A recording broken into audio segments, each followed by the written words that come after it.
So hello ji, welcome to again a new video. दोस्तों इस video के अंदर हम पढ़ते हैं परमाणु कक्षकों की आकृतियाँ। तो दोस्तों SPDF जो उपकोष होते हैं उसके अंदर कक्षक पाए जाते हैं और उन कक्षकों की आकृति के बारे में हम समझते हैं। तो वीडियो को एंड तक देखना। चलिए अपन स्टार्ट करते हैं। दोस्तों अगर आपने क्वांटम संख्या होता है उसका वीडियो नहीं देखा है तो लेक्चर नंबर है 25, ये है 26। तो 25 और 24 दो मैंने वीडियो बनाए थे क्वांटम संख्या के लिए। उसमें मैंने आपको बताया था कि जो उपकोष क्या होता है, कक्षक क्या होते हैं, SPDF में कितने कक्षक होते हैं, सारा कुछ बता दिया। इसमें केवल मैं आपको शेप बताने की कोशिश करूंगा। तो उम्मीद करता हूं वो वीडियो आप देख कर आए होंगे या फिर नहीं देखा जाके देख सकते हो, ठीक है, लिंक डिस्क्रिप्शन में। देखिए दोस्तों, हम बात करते हैं परमाणु कक्षकों की आकृतियों के बारे में। तो यहाँ पर सबसे पहले बात आती है कि उपकोष कौन कौन से होते हैं। तो उपकोष एक तो पहला होता है आपका S उपकोष। तो हम बात करते हैं S उपकोष होते हैं उसकी कक्षकों की आकृति, ठीक है। तो S कक्षकों की आकृतियां। दोस्तों जो S होता है इसकी आकृति होती है गोलाकार। कैसी होती है? गोलाकार। इसकी आकृति होती है दोस्तों गोलाकार। तो दोस्तों हम बात करते हैं, देखिए ध्यान से, आपको अक्ष तो पता होंगे। हालांकि अक्ष यहाँ पर दोस्तों कुछ भी मान सकते हो आप, बट मैं आपको अक्ष बता देता हूँ।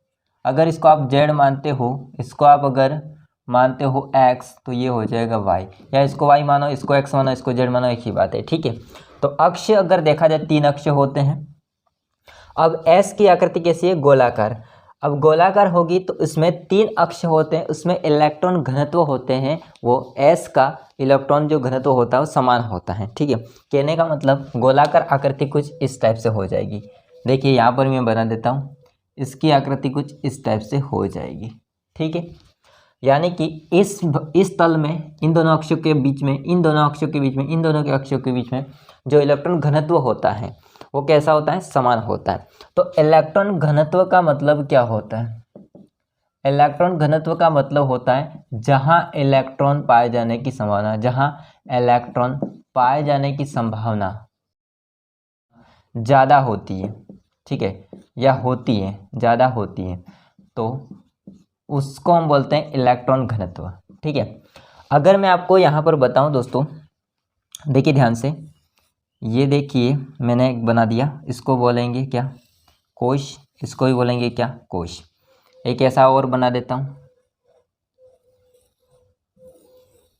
ये हो जाएगा S की आकृति। S जो होता है उसकी आकृति। दोस्तों जहाँ इलेक्ट्रॉन पाए जाने की संभावना ज़्यादा है वहाँ पर इलेक्ट्रॉन घनत्व ज़्यादा होता है। इसका मतलब इलेक्ट्रॉन यहाँ पर घूमता है, ये लाइन जैसे मैंने बाउंड्री बनाई है ना वहाँ, ठीक है। दोस्तों इसको क्या बोलते हैं? तो इसको बोलते हैं 1s। इसको क्या बोलते हैं? 1s। और जो बाहर वाला इसको बोलते हैं 2s, ठीक है। 1s और 2s। कोश की बात हो रही है यहाँ पर, कक्षक की बात नहीं हो रही है। ये जो आपको खाली भाग बीच में दिख रहा है इसको बोलते हैं नोडल तल। नोडल तल। तो नोडल तल का मतलब होता है जहां इलेक्ट्रॉन पाए जाने की संभावना 0 हो। तो जहां इलेक्ट्रॉन नहीं पाया जाता है, पाया जाता है, इसको हम बोलते हैं नोडल तल। इसको हम क्या बोलते हैं? नोडल तल। नोडल सतह या नोडल तल। यहाँ पर देखो, ये हो जाएगा 1s, ये हो जाएगा 2s, ये हो जाएगा 3s और ये हो जाएगा 4s। अब इससे नोडल तल कितने होंगे? तो जो खाली भाग है ये बीच में नहीं, ये तो बीच वाला जो होगा ना ये तो नाभिक हो जाएगा, ठीक है, यार नाभिक। तो कितना हो जाएगा? एक सतह, दूसरी सतह, 2, इसके बाद 3 सतह। तो नोडल सतह कितनी हो जाएगी? यहाँ पर 3 हो जाएगी, ठीक है, ऐसे। तो जहाँ इलेक्ट्रॉन पाए जाने की संभावना ज़्यादा होती है उसको बोलते हैं, जहाँ पर इलेक्ट्रॉन पाए जाने की संभावना वहाँ उसको हम बोल देंगे वहाँ पर इलेक्ट्रॉन घनत्व ज़्यादा है। जहाँ इलेक्ट्रॉन पाए जाने की संभावना बिल्कुल नहीं है तो उसको बोलते हैं नोडल सतह, नोडल तल बोलते हैं इसको, ठीक है। नोडल सतह या नोडल तल बोलते हैं इसको। तो आपने समझ लिया कि जो S होता है इसकी आकृति कैसी होती है दोस्तों, तो इसकी आकृति होती है गोलाकार। किसे होती है? गोलाकार होता है, स्फेरिकल होती है। ठीक है, नेक्स्ट हो जाएगा आपका दोस्तों P उपकोश। कौन सा उपकोश हो जाएगा? P उपकोश। तो सेकंड हो जाएगा P उपकोश होता है उसकी कक्षकों की आकृति। अब देखना ध्यान से, जो आपका P उपकोश होता है इसकी आकृति कैसी होती है? तो इसकी आकृति होती है डंबलाकार, डंबल के समान। डंबलाकार कैसी होती है दोस्तों? डंबलाकार होती है, डंबल के समान। डंबल हालांकि आपने देखा होगा, नहीं देखा तो यहाँ पर मैं बना देता हूँ। इसको बोलते हैं दोस्तों पालिया।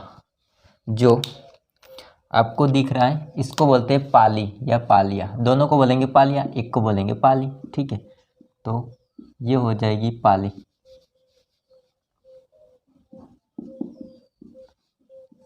ठीक है, इसको बोलते हैं डंबल। इसको क्या बोलते हैं दोस्तों? डंबल। तो जो P की आकृति होती है वो कैसी होती है? डंबलाकार होती है। अब P जो होता है उसमें कक्षक 3 होते हैं। P उपकोश होता है उसमें कक्षक दोस्तों होते हैं 3 कक्षक होते हैं। कितने कक्षक होते हैं? 3 कक्षक। कौन कौन से? तो इसमें होते हैं PX, PY और PZ। ठीक है, PX, PY और PZ। अब मैं इसकी आकृति को बनाता हूँ, देखिए ध्यान से। अगर दोस्तों हम 2 ही अक्ष बनाएं, यदि मैं इसको मान लेता हूँ X अक्ष, इसको मान लेता हूँ Y अक्ष, इसको मानना पड़ेगा y। बट लास्ट टर्म में क्या है? लास्ट टर्म में हमको एक अक्ष और भी बनाना पड़ेगा, क्योंकि z करना है तो z के लिए अलग से आ जाएगा, तो ये हो जाएगा z। ठीक है, हालांकि आप लोग यहाँ पर भी कर सकते हो 3-3। चलो मैं कर ही देता हूँ, 2 अक्ष की जगह 3 अक्ष बना देते हैं। ठीक है, z यहाँ पर कर दिया तो ये अक्ष हो जाएंगे 3। देखिए कुछ भी ज़्यादा यहाँ पर आपको डिफ़िकल्ट नहीं है, सिंपल है। जैसे PX कक्षक लिखा है, तो जो PX है, X से आपको पता चल गया कि X जो अक्ष है उसके ऊपर ही आपको डंबल बनाना है, सिंपल ऐसे। ठीक है, X जो अक्ष दिख रहा है उसके ऊपर ही डंबल बनाना है, तो ये हो जाएगा PX कक्षक की आकृति। PY के लिए सिंपल है, P जो आपका एक Y होता है उसमें Y अक्ष के ऊपर ही डंबल बनाएंगे, तो ये हो जाएगा PY। Z के लिए सिंपल है, Z अक्ष होता है उसके ऊपर ही डंबल बनाएंगे, तो ये हो जाएगा PZ। बहुत ही आसान होता है दोस्तों, कुछ यहाँ पर ज़्यादा नहीं है। ठीक है, तो ये तो हो जाएंगे P कक्षा जो उपकोश होता है उसमें कक्षकों की आकृतियाँ। नेक्स्ट तीसरी बात हम करेंगे दोस्तों D की। D जो होता है उपकोश उसमें कक्षकों की आकृतियाँ, कक्षकों की आकृतियाँ।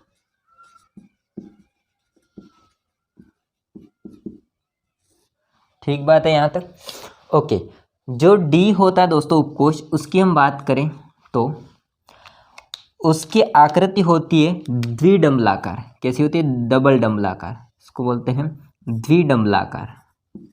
द्विडंबल होती है तो द्विडंबलाकार हो जाएगी, या द्विडंबल बोलो तो एक ही बात है। और इसके अलावा और बात है इसके अंदर कि जो आपका D उपकोश होता है उसमें आपको 5 कक्षक देखने को मिलते हैं। तो D उपकोश में 5 कक्षक होते हैं। कितने कक्षक होते हैं दोस्तों? 5 कक्षक होते हैं। और वो 5 कक्षक यहाँ पर मैं नाम लिख देता हूँ उसके, DXY, DYZ और DZX। ठीक है, DX² minus Y² and DZ²। अब यहाँ से एक बात समझना ध्यान से, जैसे अगर मैं बात करूँगा इन तीनों कक्षक की, तो इनका जो डंबल बनेगा वो दोस्तों बनेगा तल पर, इनका तल पर। जैसे DXY, तो X और Y के तल पर डंबल बनेगा, मतलब बीच में। इसको आप आसान भाषा में कहो तो अक्षों के बीच में बोलेंगे। इसको क्या बोलेंगे? अक्षों के बीच में। ठीक है, अक्षों के बीच में बनेगा। लेकिन इन दोनों की बात करो दोस्तों तो अक्षों पर बनेगा। कहाँ पर, जैसे ऊपर बनाए ना पी का, वैसे तो अक्षों के ऊपर बनेगा, अक्षों पर बनेगा। D X square minus Y square D Z square का अक्षों के ऊपर बनेगा, और D X Y D Y Z D Z X इसका बनेगा अक्ष के तल पर, यानी कि अक्षों के बीच में, दो अक्षों के बीच में बनाते हैं, देखते हैं। देखिए अब यहाँ पर मैं अक्ष में चेंज कर रहा हूँ, इस बात को ध्यान रखना। जैसे मैंने z को यहाँ पर लिखा है, अगर मैं z को y की जगह पर लिख दूँ और y को z की जगह पर लिख दूँ, एक ही बात है, कोई अलग बात नहीं है। तो यहाँ पर थोड़ा सा वही चेंज आपको देखने को मिलेगा, बाकी आपको मैंने बता दिया कंसेप्ट कैसा रहेगा वो। इसको मान लेते हैं x, इसको z मानना, इसको y मानना, ठीक है। ऐसे कैसे, मैं यहाँ पर 3 तो बनाता हूँ, फिर हम बना देंगे नेक्स्ट चीज़। दोस्तों मैं एक चीज़ को यहाँ पर बना देता हूँ, देखना x, ये हो जाएगा y, इसको मान लेंगे z।